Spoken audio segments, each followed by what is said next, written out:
Alors, je suis venue ici apporter mon témoignage, invitée par Jean-Luc Romero, duquel j'ai fait sa connaissance il y a déjà 3 ans. Lorsque j'ai sorti mon livre en 2015, pardon, ici à Paris, Accroché à la vie. Et ce livre, c'est mon témoignage de ma chute en enfer dans le monde de la drogue, de l'héroïne à l'âge de 20 ans, ici à Paris. Comment je fuis Paris à 22 ans et comment je débarque à Barcelone pour essayer de décrocher de l'héroïne. À ce moment-là, Barcelone était une ville, l'Espagne était très préparée parce que c'était le boom de l'héroïne et c'était le tout début vraiment des overdoses d'héroïne qu'il y avait dans les années 80. Et donc j'arrive à Barcelone avec 22 ans, je décroche et je suis capable quand même je reste à Barcelone, je décide de rester vivre dans ma ville d'enfance de mes étés, puisque je suis née à Paris, et je suis capable de mener une vie de plus de 10 ans, assez normale, en travaillant, etc.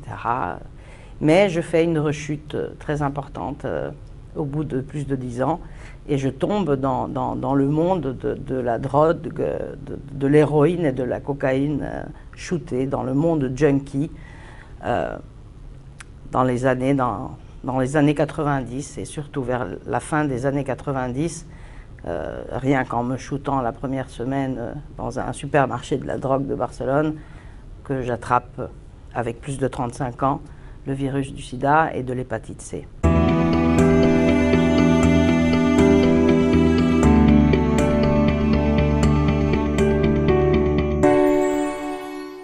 J'ai dû faire 2 processus très longs en clinique privée et dans la jungle du Brésil pour vraiment surmonter mon problème d'addiction et aussi surmonter d'être une femme, d'avoir le sida, de vivre avec, d'avoir eu l'hépatite C aussi que j'ai éradiquée il y a 5 ans grâce à un traitement très fort de chimiothérapie qui a été un des derniers traitements durs de l'hépatite C.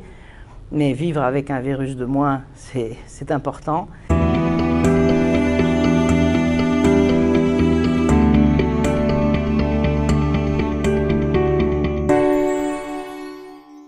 Pour moi, le sida, avant tout, c'est être solidaire entre nous, c'est se soutenir, en parler, continuer à se battre. Il y en a assez d'être stigmatisé, non? Et c'est encore très dur à vivre en 2017. Les gens, on n'a pas sur notre visage écrit je suis VIH, je suis ou j'ai le sida, mais on apprend à vivre comme tout le monde avec ça.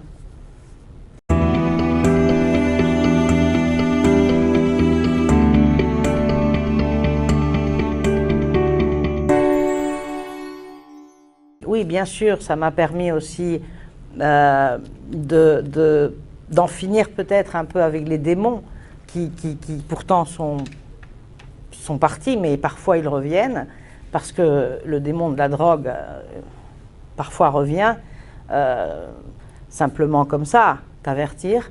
Et j'ai tenu vraiment à écrire cette histoire parce qu'elle commence très jeune, quand j'ai 20 ans, et elle se termine quand j'en ai 40 quand même. Et ce sont presque 20 ans de drogue. Et j'ai tenu vraiment parce que je pense qu'il y a beaucoup de gens, parce que la drogue, elle rentre dans toutes les sociétés, dans toutes les couches sociales. Et je pense que c'est un livre qui a été publié il y a donc 3 ans en Espagne, 2 ans ici en France, et qui continue à apporter, à aider beaucoup. Parce qu'il y a beaucoup de gens qui se retrouvent justement dans mon personnage, mais dans d'autres circonstances, pas seulement avec l'héroïne ou la cocaïne ou dans le sens de la drogue, mais avec le VIH ou avec l'hépatite, ou dans aussi la femme maltraitée que j'ai été pendant des années à cause d'un homme qui m'a aussi emmenée à me droguer, à me faire du mal. Donc je pense que ce livre m'a ouvert des portes et peut surtout aider beaucoup de parents, de pères, de mères, de tantes, d'oncles, de frères, de sœurs ou de gens qui ont dans leur famille la drogue qui est rentrée chez eux.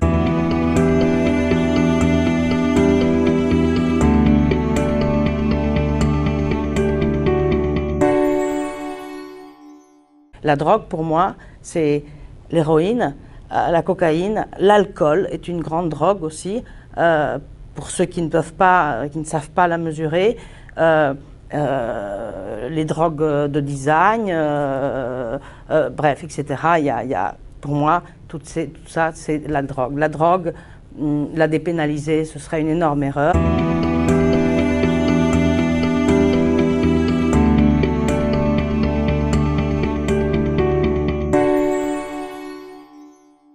Le cannabis est dans une situation compliquée parce que je considère que fumer du cannabis à partir de 12 ou 13 ans, c'est se foutre la vie en l'air, je l'ai dit à voix haute. Et si papa ou maman fument du cannabis devant leur fils ou leur fille de 13 ans, eh bien c'est des cons parce qu'ils sont en train de donner un exemple qui va pourrir le cerveau de leurs enfants. Parce que quand on est adolescent, il faut que ça croisse. Le cerveau est une chose qui continue, la chose intellectuelle. Et quand on fume si jeune, on en finit avec les neurones, on les tue, on les crame. Donc il faut vraiment être très prudent avec ça. Et en ce qui fait, pour ce qui fait le reste, dépénaliser les drogues, non. Non, moi je suis la première à dire non. Je suis contre.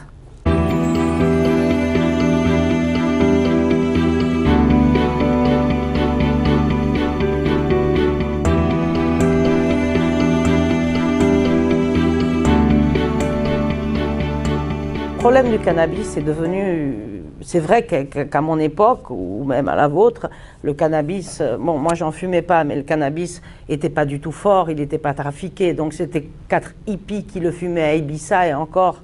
Maintenant, c'est vrai que trafiqué comme il est, fort comme il est, qui donne des sensations fortes, etc., et sans explication, Moi, quand je vais dans les écoles, ils préfèrent me voir, moi, avec mon témoignage et dire les choses comme je les pense, qu'avoir la prof d'éducation sexuelle, le policier du quartier qui leur explique que ce n'est pas bon de fumer du cannabis, alors que mon témoignage, justement, parle de tout ça à la fois. Et je pense que l'important, c'est de prévenir surtout les jeunes sur les drogues, toutes, en commençant par le cannabis, mais surtout en commençant par l'alcool aussi, parce que n'oublions pas que les jeunes aujourd'hui, à 13-14 ans, font des fêtes, boivent de l'alcool, fument, font l'amour et parfois oublient aussi donc l'usage du préservatif et de prendre des précautions à ce niveau-là.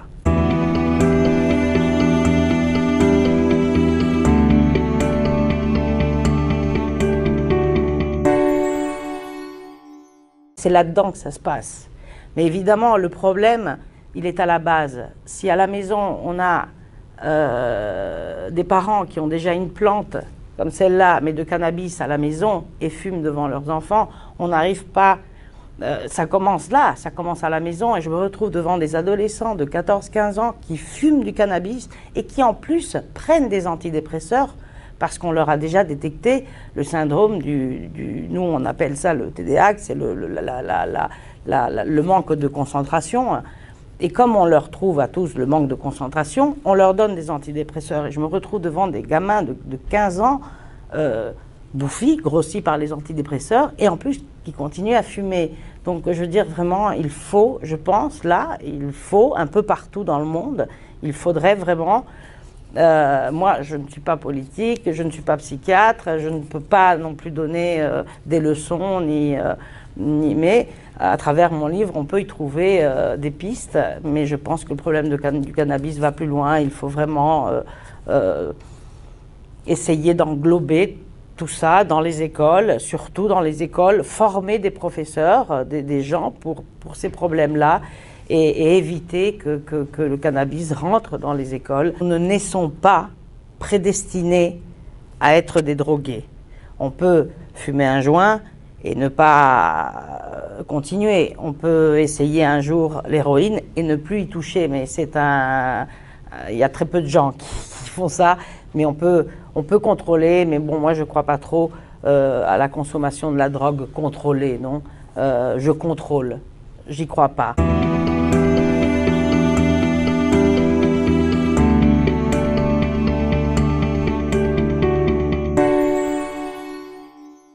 moi, je vis le jour à jour, le quotidien. Je ne suis pas millionnaire, je ne sais pas ce qui va se passer dans 3 mois, 6 mois, c'est comme ça. Donc, le livre a eu beaucoup de succès, a été très bien accueilli, mais c'est mon premier livre. Alors, j'ai fait un cours d'orientatrice familiale et donc j'aide les familles maintenant, surtout, des parents qui ont des enfants avec des problèmes de drogue, et j'oriente des mères ou des pères ou des tantes qui ont une nièce alcoolique, c'est le cas là il n'y a pas longtemps. J'oriente les gens, qu'est-ce qu'il y a à faire, qu'est-ce qu'on peut faire, donc je me retrouve devant la personne, je parle d'abord avec elle, parce que je pense qu'il faut toujours qu'il y ait un contact quelque part. Donc je suis orientatrice. Et les écoles qui me veulent, eh bien, m'invitent gentiment à y aller, et c'est devenu un combat, bien sûr. J'essaye de transmettre de la meilleure façon que tout ce qui m'est arrivé, eh bien, c'est un exemple, mais qu'on peut. Moi, mon message sur la drogue, c'est qu'on peut toujours s'en sortir et qu'il y a toujours quelque chose à faire et qu'il ne faut jamais baisser les bras. Il faut se battre. Et se battre, ça fait partie de mon sang et de ma façon d'être. Et j'apporte aux jeunes, avant qu'il soit trop tard, le message. Si ça les aide, tant mieux. Je pense toujours, quand je sors d'une conférence ou d'avoir parlé, je sors toujours sans savoir très bien si ça s'est bien passé, mais rien que de voir le sourire ou la tête des enfants ou des adolescents ou des gens, c'est suffisant pour voir que ça a marché, que ça leur a plu.